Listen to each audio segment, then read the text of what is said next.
देख रहे हैं डियर इंडिया टीवी। हरियाणा विधानसभा चुनाव इस बार काफी रोमांचक हो चुका है, जहां 5 अक्टूबर को होने वाले मतदान में प्रदेश की 90 विधानसभा सीटों पर वोट डाले जाएंगे। चुनावी मैदान में भाजपा और कांग्रेस दोनों प्रमुख दलों को अपने ही बागी नेताओं के कारण बड़ी चुनौतियों का सामना करना पड़ रहा। पार्टी से बगावत कर चुनाव लड़ रहे हैं, जिससे चुनावी समीकरण बुरी तरह प्रभावित हो गए।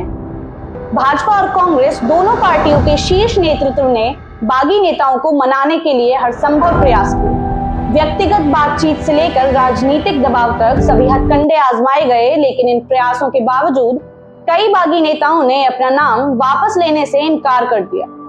नतीजन ये नेता अब अपनी ही पार्टी के अधिकृत उम्मीदवारों के खिलाफ चुनाव मैदान में है, जिससे पार्टी प्रत्याशियों की जीत की राह मुश्किल हो गई है। कांग्रेस की ओर से अंबाला कैंट से चित्रा सरवारा, पुंडरी से सतबीर भाना और गुहला चीका से नरेश ढांडे जैसे बागी नेता निर्दलीय चुनाव लड़ रहे हैं। इससे कांग्रेस के आधिकारिक उम्मीदवारों को कड़ी चुनौती मिल रही है।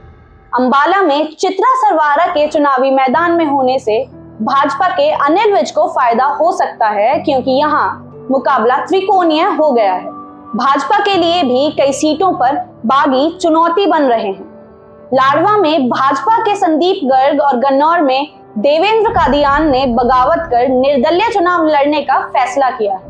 असंध से जिले राम शर्मा भी भाजपा के खिलाफ मैदान में है। ऐसे में भाजपा के उम्मीदवारों को भी बागी नेताओं की वजह से चुनावी मुश्किलों का सामना करना पड़ रहा है।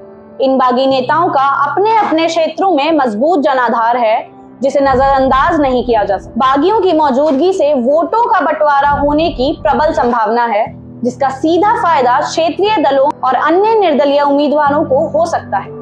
यही कारण है कि भाजपा और कांग्रेस दोनों पार्टियों को चुनावी गणित को नए सिरे से समझने की जरूरत है। कांग्रेस में लंबे समय से चल रही गुटबाजी ने इस बगावत को और हवा दी है। कई वरिष्ठ नेताओं को टिकट न मिलने के कारण आंतरिक विवाद और बढ़ गया है।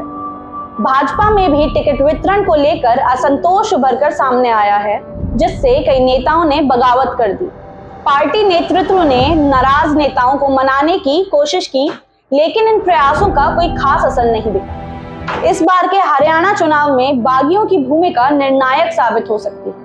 वोटों के बंटवारे से भाजपा और कांग्रेस को नुकसान हो सकता है, जबकि निर्दलीय और छोटे दल इसका फायदा उठा सकते हैं। यह देखना दिलचस्प होगा कि 5 अक्टूबर के मतदान के बाद 90 सीटों में से कितनी सीटें बागियों के प्रभाव में आती हैं और भाजपा और कांग्रेस को कितना नुकसान होता है। ऐसे ही अपडेट्स को जानने के लिए जुड़े रहिए हमारे साथ, देखते रहिए डियर इंडिया टीवी।